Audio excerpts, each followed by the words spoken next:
やばいぞ俺は。あっち。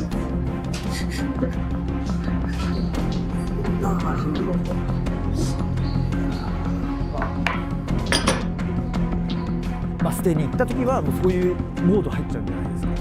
その時はやっぱり人間変わりますよね。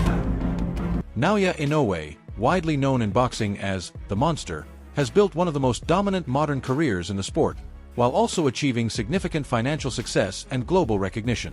His journey is not just about undefeated records and world titles, but also about discipline shaped from childhood, a strong family boxing culture, rising commercial value, and a lifestyle that reflects both elite athletic focus and growing luxury. Today, Inoue is estimated to have a net worth of around $7 million to $10 million depending on different reports, with earnings driven by fight purses, sponsorships, and international boxing events that continue to elevate his global profile. お出汁で、お出汁。いただきますね。どうぞ。いただきます。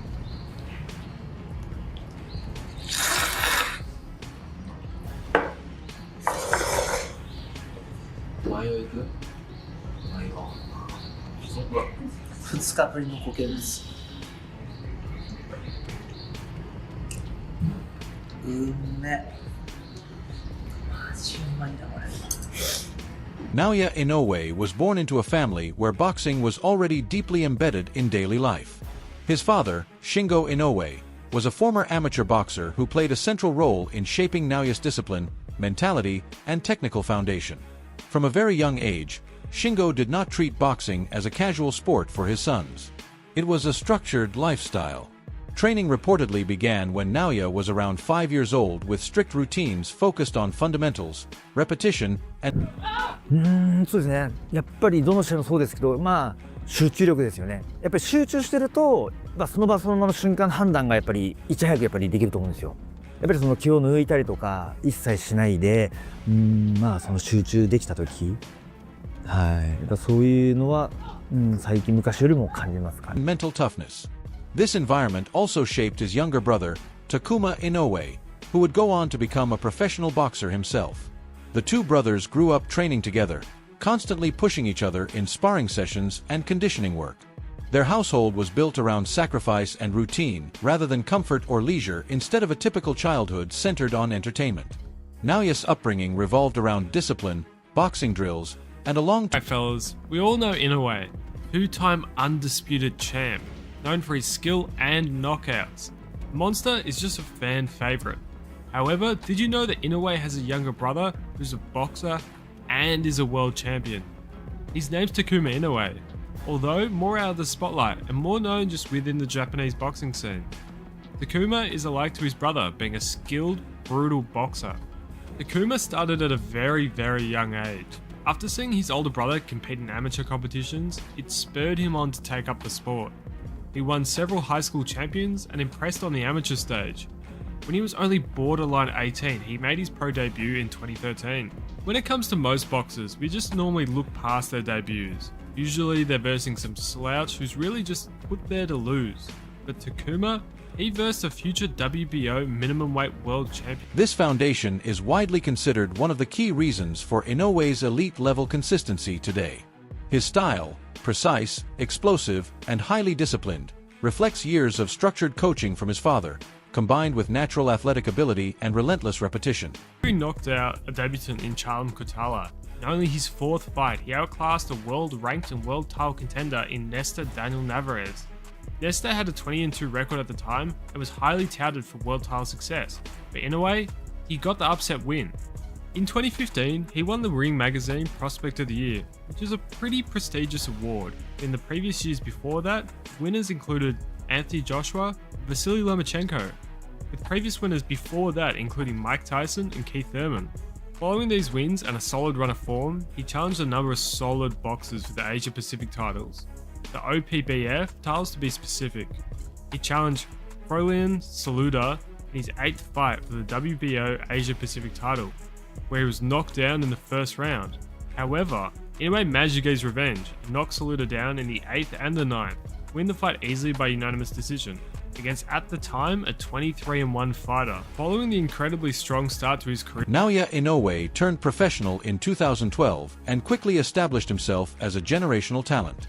Unlike most fighters who take years to climb rankings, Inoue captured a world title within just 2 years of his professional debut.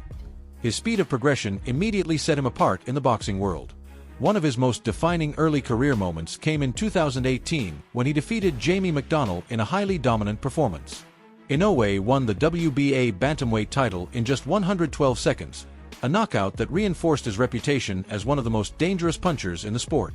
That same year, he also competed against Juan Carlos Peano, and his total earnings for 2018 were reported to be around $1 million combined for both fights, marking the beginning of his financial rise in boxing. ですからね、もう年齢踏まえて、そう長くないと思うんですよ。あと何試合やるかわからないんですけど、もうそこの決まった、その数試合を色濃くしっかりとこう悔いなくやってもらえたらいいのかなっていう、もうそこだけですかね。それをやれば必ず結果ついてくると思ってるんで。はい。ちょっとフェザー級になるとこの、体重もまだそこまで足りてるわけじゃないし、フィジカル的にもまだ問題な面があるので、不安と楽しみと、だからそういう気持ちがあるから本当にこう追求していけるというか、そういう気持ちが生まれるんで、そういったところにも挑戦していきたいなと。挑戦しなくなったらね、終わりだと思うんで。As his dominance increased, so did his value. Moving through weight divisions and unifying titles allowed him to become one of the most marketable fighters in Asia and increasingly in global boxing markets. Inoue's financial growth has been steady and closely tied to his success in the ring. Earlier in his career, around the time he unified bantamweight titles in 2022, his net worth was estimated closer to $2 million. However, as his international profile expanded, especially with fights broadcast in the United States and partnerships with major promoters, his earnings... Are you sure you want to take that fight against someone like he's a that? monster, he's a banger. Listen, you put 8 ounce gloves on anyone can bang. You don't even have to be in a shot. You just have to time the shot, so anyone can knock anyone out. And yeah, he's got the nickname Monster, but he's not. They've got 2 arms, 2 legs. You're all weighing the same. I'm a big bantamweight. I'm probably, I could fight at featherweight, so it's not, I'm big, I'm strong, I'm not a banger. Inoue's primary source of income comes from his fight purses, which have increased with each title defense and weight class conquest. For instance, heading into 2025, his net worth was pegged at $7 million by various reports, bolstered by earnings from bouts against top contenders. A notable example is his 2025 clash with Ramon Cardenas, where Inoue's purse alone contributed substantially to his wealth, showcasing the financial rewards of being an undisputed champion. I mean, not necessarily, man, because in the bell rang, at the end, I caught him at the very end of the round, and I hit him, like I said, it was at the end of the round, so I couldn't really work. I couldn't really work like I wanted to. Maybe if it wasn't the middle of the round or beginning of the round, things would have been different, but that's all God, that's how God meant it to be, and again, it is what it is. Noah's known for his power. How'd you feel him in there? How did his punch feel? Honestly, it wasn't like thudding power. Like, it wasn't power where it was like, oh shit, it hurts every punch. No, and it was never hurt. I was never hurt, nothing. It was just more like overwhelming. He would throw 6, 7, 8 punches at a time, and that's what it really was. It wasn't like one punch knockout power where like, every shot, like one shot at a time hurts. It was more just the overwhelmingness, and then, again, he is who he is for a reason, pound for pound. So, again, what I'm saying, it is what it is. The stoppage, you spoke to Joel, he felt it might have been a little bit early. You look like you had your faculties in there, but did you feel the stoppage was early? I felt good. Like I told the ref, I was like, I'm good. He's like, no, I'm gonna save you from yourself. And I think the refs, obviously the refs for a reason, they go and they been around boxing for a long time. So, I'm never gonna say that the ref was wrong or anything like that. He saw something that I didn't, but I was fine. Like I told the ref right away, I was like, I'm good. He's like, no, I gotta save you from yourself. And I knew that's what it was gonna be. You know what I mean? I told my trainer, I told my team, I said, hey, I'm gonna go out on my shield, man. And it's funny because if you go on my Instagram, my favorite movie is The Gladiator, and there's a quote in the movie that I love, It's called, I knew a man who once said, death smiles at us all a man can do is smile back. And that's something that I live my life on, and I try to base my career on, knowing that I'm gonna go out on my shield no matter what. You know, I'm sure you've seen Gladiator. In 2019, Inoue's fight against Emmanuel Rodriguez reportedly earned him around $350,000, reflecting his early-stage global pay scale. Despite the lower payout compared to modern standards, this fight was significant because it added another world title and strengthened his undefeated record. Rodriguez entered the fight with confidence and verbal intensity during promotion, but Inoue delivered a dominant performance that reinforced his reputation for silence inside the ring and destruction during fights. I love to go to Japan. I think I want Japan better than over here in USA just because I want to go to Japan. Listen, the crowd don't fight for him, bro. The crowd don't fight for him no matter what, if it's here or if it's in Japan.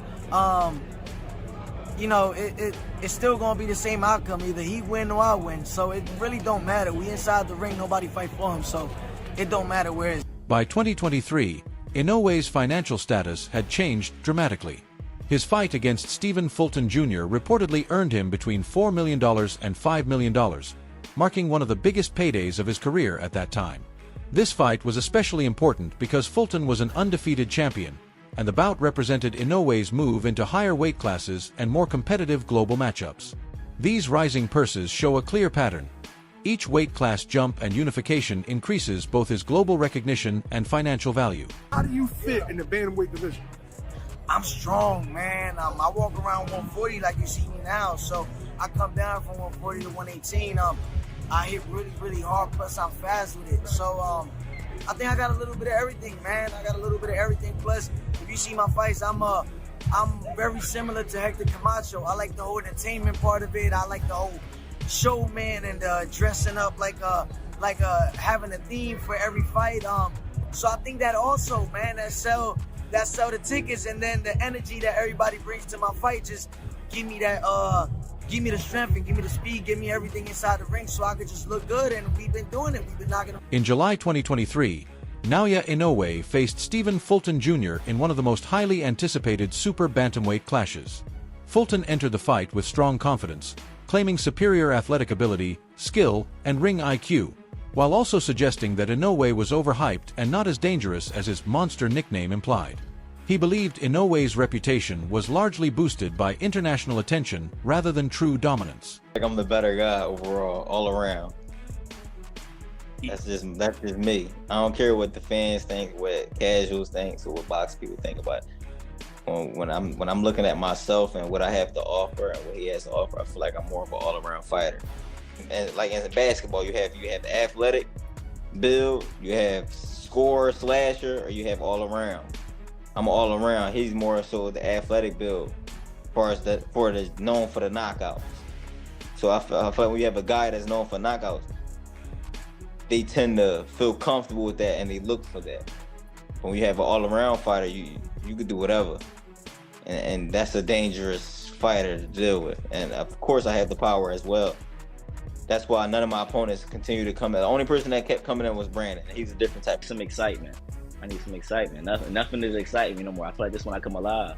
This is when I feel like everyone's looking at me like, oh, his back is against the wall. Why is the champion going over Japan? I called this fight back in 2021, 2020. I've been said that. I said, I'm gonna have to go to Japan to fight. I told my coach, I'm gonna have to go to Japan to fight him. And he didn't understand. He's like, man, why would you do that? It's the same thing. Why would you do that? And I said, that's a big fight. I said, trust me, I know what I'm talking about. And now look where we at. You wanna know why? Because I feel like the hype is around amongst him because he's a Japanese person doing these things. That's all. I feel like the hype is around because of that. Not only that, power don't just win fights. I'm smart. How you think I got here? My skill, my mindset, my speed, my slickness. And guess what? Everybody say I don't got power until they get in there and these guys